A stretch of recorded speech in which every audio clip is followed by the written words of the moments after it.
अलग diagram book में ली गई है। ये जो है ना यहाँ पर ये ओवल विंडो है, ये राउंड विंडो है। यहाँ पर हाई फ्रीक्वेंसी आ गई, इस जगह को वाइब्रेट किया, मीडियम फ्रीक्वेंसी ने इस जगह को वाइब्रेट किया, लो फ्रीक्वेंसी ने आखिर में जो इलेक्ट्रोमें के नजदीक थे यहाँ पर और डायरेक्ट आउट हो गई। फिर इसके बाद आ जाते हैं pattern of vibration of the basilar membrane for different sound frequencies. तो इसमें क्या कहते हैं कि हमारा जो बेसिलर मेम्ब्रेन होता है इसमें डिफरेंट जगह पर डिफरेंट फिक्स्ड फ्रीक्वेंसीज होते हैं। उन फिक्स फ्रीक्वेंसी को कहते हैं नेचुरल रेजोनेटिंग फ्रीक्वेंसी। ये नेचुरल रेजोनेटिंग फ्रीक्वेंसी जो बेसिलर मेम्ब्रेन का इनिशियल पार्ट होता है उसमें बहुत हाई होता है, जो कि 20 के से स्टार्ट हो जाती है और आखिर में ये 20 हर्ट्ज तक आ जाती है, मतलब 20,000 से लेकर 20 तक। सही है। अब बात यह है ना कि जब यहाँ पर वेव एंटर हो गए तो ये जो इनिशियल पार्ट होता है ये इस तरफ आ जाएगा ना, तो जो हाई फ्रीक्वेंसी है ये आकर अपना जगह यहाँ पर पालेगा और इस जगह को वाइब्रेट करके डाई आउट हो जाएगा, मतलब बहुत कम डिस्टेंस कवर करेगा। लेकिन ये जो जगह होती है ये बहुत ज्यादा इलास्टिक होता है, इसका कोएफिशिएंट ऑफ इलास्टिसिटी हाई होता है क्योंकि यहाँ पर फाइबर्स भी स्टिफ होते हैं और ज्यादा भी होते हैं। फिर लेट से 7K की फ्रीक्वेंसी आएगा, वो जब आएगा ट्रेवल करेगा कोई भी जगह वाइब्रेट नहीं करेगा। जब ये 7K की जगह पर पहुंच जाएगा, ये इसका रेजोनेटिंग फ्रीक्वेंसी है, वही साउंड इस जगह को वाइब्रेट करेगा। फिर आगे की तरफ आ जाएगा फिर 5K वाले, लेट से है 5K वाला फ्रीक्वेंसी आई, वो इसमें किसी जगह को भी वाइब्रेट नहीं करेंगे और इस तरह यहाँ पर vibration of the basilar membrane करेगा। फिर लेट से 20 हर्ट्ज का गया तो वो ट्रेवल करके यहाँ पर आ जाएगा और इस जगह को वाइब्रेट करेगा। तो हाई फ्रीक्वेंसी वाला बहुत कम डिस्टेंस बेसिलर मेम्ब्रेन पर कवर करके फिर अपना एम्पलीट्यूड शो कर देते हैं, vibration of the basilar membrane कर देते हैं। और जो लो फ्रीक्वेंसी वाले होते हैं वो बहुत ज्यादा डिस्टेंस कवर कर देते हैं। और जो मीडियम फ्रीक्वेंसी होंगे वो मिडिल पार्ट को, मतलब half of the distance of basilar membrane cover करके बेसिलर मेम्ब्रेन को वाइब्रेट करेंगे। अब अगर ये डिस्क्रिमिनेशन ना होती तो एक जगह पर ही वाइब्रेशन होता था यहाँ पर और आगे नहीं जाता क्योंकि उसकी एनर्जी खत्म होती और डाई आउट हो जाता। अगर हाई फ्रीक्वेंसी आता था, लो फ्रीक्वेंसी आता था, लेकिन इस की वजह से क्या होती है, हर फ्रीक्वेंसी की डिस्क्रिमिनेशन होती है। अब आगे जाता है एम्पलीट्यूड पैटर्न ऑफ वाइब्रेशन। तो इसमें ये जो पहले वाला फिगर लिखा गया है ना, ये इतना इंपॉर्टेंट भी नहीं है, लेकिन इसमें ये कहते हैं कि जब ये क्या है, ये ओवल विंडो है, ये राउंड विंडो है, जब स्टेप बूंस इसके अंदर वाइब्रेट करता है तो इस तरह ये जो ए वाला पोर्शन है ना इस तरह पैटर्न बना लेते हैं। जब आउटवर्ड जाता है तो फ्लूइड बैकवर्ड वाइब्रेट करते हैं और ये जो बी वाला पैटर्न है ना इस तरह वाइब्रेट करते हैं। लेट से फिर से ये स्टेप अंदर आ जाए ना तो फिर ये सी वाला बात करते हैं क्योंकि ये डिफरेंट वेव्स बनती है। सही है। तो इसके अगर हम ओवरऑल इफेक्ट देखें, ये जो जितना भी शेडेड पोर्शन है ना इस तरह होती है। लेकिन अगर हम इसको एक खास पैटर्न में फिर देखें तो ये जो बेसिलर मेम्ब्रेन का ये पार्ट जो था वो बहुत ज्यादा स्टेप था। सही है। ये हाई फ्रीक्वेंसी वाला रीजन है तो यहाँ पर इस तरह जल्दी होता है, मतलब एम्पलीट्यूड जो होता है वो भी क्या होता है, कम होता है। लेकिन यहाँ पर अगर हम आ जाए तो एम्पलीट्यूड बहुत बढ़कर फिर नीचे आता है, ज्यादा टाइम भी लेते हैं और एम्पलीट्यूड भी हाई होता है। तो फ्रीक्वेंसी का जो होता है इनवर्स रिलेशन होता है एम्पलीट्यूड के साथ और एम्पलीट्यूड का लाउडनेस के साथ इनवर्सली रिलेशन है। तो इसलिए फ्रीक्वेंसी का लाउडनेस के साथ भी क्या हो गया, इनवर्स रिलेशन हो गया। तो ये एक एम्पलीट्यूड पैटर्न हो गया कि हाई फ्रीक्वेंसी के लिए क्या उनका लो एम्पलीट्यूड होगा और लो फ्रीक्वेंसी के लिए हाई एम्पलीट्यूड होगा। अब आ जाते हैं function of the organ of Corti. अब यहाँ पर जो मेन साउंड डिटेक्टिंग यूनिट होता है ये ऑर्गन ऑफ कार्टाई होता है, जो कि बेसिलर मेम्ब्रेन के ऊपर होता है और इसमें जो स्पेशल रिसेप्टर्स होते हैं वो हेयर सेल्स है। रिसेप्टर का क्या फंक्शन था कि किसी भी किस्म की एनर्जी को एक्शन पोटेंशियल में कन्वर्ट करता था, तो वो भी ये करते हैं। फिर जब एक्शन पोटेंशियल में कन्वर्ट हो जाए फिर क्या होता है कि इन हेयर सेल से कुछ प्रोसेस निकलते हैं जो आते हैं इन मॉड्यूलस की स्पेक्यूल में। इन मॉड्यूलस की स्पेक्यूल में ये जो सेल्स आते हैं in peripheral process of the cochlear nerve है। सही है। यहाँ पर क्या होता है, गेंगलिया होता है इस स्पेक्यूल में, इसको बोलते हैं स्पाइरल गेंगलिया नहीं, लेकिन स्पाइरल गेंगलिया बहुत ज्यादा होती है।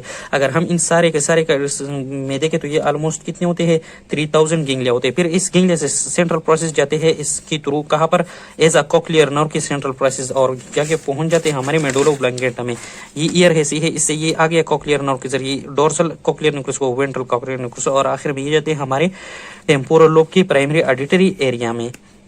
तो अब ये स्पाइरल गेंगलिया 30,000 होते हैं। अब ये जो आउटर हेयर सेल्स होते हैं ना इनकी जो ट्रिपल लेयर होते हैं इस तरह स्पाइरल अराउंड करते हैं, ये ऑलमोस्ट होती है 3500, जबकि जो सिंगल लेयर होते हैं ये ऑलमोस्ट 1200 हेयर सेल्स इसमें बनाते हैं और होते हैं। अब इनके एक्साइटेशन क्या होते हैं कि ये हेयर सेल्स के ऊपर जो फिंगर लाइक या हेयर लाइक प्रोजेक्शन है इनको स्टीरियोसिलाई बोलते हैं। इनमें ये चैनल जैसे है। अब जब ये लेट्स से फ्रीक्वेंसी आ गई, ये बेसिलर मेम्ब्रेन वाइब्रेट होगा। जब ये वाइब्रेट होता है तो ये क्या करते हैं, इसके ऊपर जो ये रेटिकुलर लेमिना होता है ये फिर हॉरिजॉन्टली वाइब्रेट करते हैं और अपने साथ ये जो हेयर सेल्स होते हैं इसको भी वाइब्रेट करते हैं। और इनके ऊपर ये जो मेम्ब्रेन होता है जिसको बोलते हैं टेंटोरियल मेम्ब्रेन, ये टेंटोरियल मेम्ब्रेन लेट से ये है और ये एक हेयर सेल है। तो इस हेयर सेल की जो ये स्टीरियोसिलाई है वो इसके ऊपर क्या करते हैं, इस तरह एक तरफ बेंड करते हैं और फिर दूसरी तरफ बेंड करते हैं जब ये हॉरिजॉन्टली वाइब्रेट करता है। बुक के डायग्राम में अगर आप देखें तो ये क्या है, ये बेजिलर मेम्ब्रेन है, ये रॉड ऑफ कॉटे है, और ये क्या है, ये रेटिकुलर लिमन है। इन्होंने ये हेयर सेल अपने साथ कंपैक्ट रखा है। जब ये इस तरह वाइब्रेट करते हैं तो ये रेटिकुलर लिमन इस तरह वाइब्रेट करता है, ये टेंटोरियल मेम्ब्रेन के नीचे इन हेयर सेल को रब करते हैं, और इनके जो फिंगर्स होते हैं एक तरफ बेंड होते हैं और दूसरी तरफ बेंड होते हैं। एक तरफ पर ये जो स्टीरियो सिलाई है ये इस तरह लॉन्ग होते हैं और दूसरी तरफ छोटे छोटे होते हैं। अब जब ये इस टेंटोरियल मेम्ब्रेन के साथ टेक्टोरियल मेम्ब्रेन के साथ रब होते हैं तो लेट से ये इस तरफ बेंड कर देते हैं। तो जब इस तरफ बेंड करते हैं तो इसमें ये पोटेशियम चैनल्स होते हैं। जब ये इस लॉन्ग प्रोजेक्शन की तरफ बेंड करते हैं ये ओपन हो जाते हैं, और एक्स्ट्रा सेलुलर स्पेस से क्या हो जाता है, इसके थ्रू आ जाती है अंदर पोटेशियम आयन, और ये पोटेशियम आयन कंसंट्रेशन अंदर की तरफ क्या हो जाता है, इंक्रीज हो जाते हैं और पॉजिटिविटी हो जाती है, और इससे फिर क्या हो जाता है, एक्शन पोटेंशियल प्रोड्यूस हो जाते हैं, जो इस पेरिफेरल प्रोसेस के जरिए जाती है स्पाइरल गैंग्लियन में, और फिर स्पाइरल गैंग्लियन से जाती है through the central process of cochlear nerve to the primary visual cortex of the temporal lobe. अब आगे ये कहती है ना कि जो आउटर हेयर सेल्स होते हैं ये तो कंसंट्रेशन में इनर हेयर सेल्स से बहुत ज्यादा होते हैं, 3 to 5 टाइम्स ज्यादा होते हैं, लेकिन 90% ऑफ द फाइबर जो ये हेयर सेल से एक्टिवेट होते हैं वो ये इनर हेयर सेल से होते हैं, सही है, और ये जाते हैं। तो ये कहते हैं कि मेन फंक्शन के कौन से हेयर सेल्स करते हैं, इनर हेयर सेल्स। लेकिन अगर हम ये आउटर हेयर सेल्स रिमूव करते हैं तो बंदा बहुत ज्यादा हद तक बहरा बन जाता है। तो इसी वजह से ये कहते हैं कि ये आउटर हेयर सेल्स भी क्या करते हैं, बहुत अच्छी तरह इंपॉर्टेंस रखते हैं। दूसरी बात है कि हमारे जो सेंट्रल नर्वस सिस्टम होता है ना, ब्रेन होता है सीने से, उससे कुछ फाइबर्स आती है इस आउटर हेयर सेल्स को। तो ये एक रेट्रोग्रेड मैकेनिज्म होता है। रेट्रोग्रेड मैकेनिज्म किस तरह होता है, अगर बहुत हाई पिच साउंड हो जो हमारे कॉक्लिया को डैमेज करता है, इसी है, तो विद इन मिली सेकंड ये एक मैसेज भेज देते हैं इन आउटर हेयर सेल्स को, और ये आउटर हेयर सेल्स क्या करते हैं, इसमें जो बेजिलर मेम्ब्रेन होता है इसका स्टिफनेस चेंज करते हैं, इसकी इलास्टिसिटी ज्यादा कर देते हैं, मतलब कि बहुत स्टेप बनाते हैं। तो फिर इसका एक्स्ट्रा वाइब्रेशन नहीं होता है, और इस तरह वो हाई पिच साउंड जो होते हैं वो लो बना देते हैं और हमारे कॉक्लिया को प्रोटेक्ट कर देता है।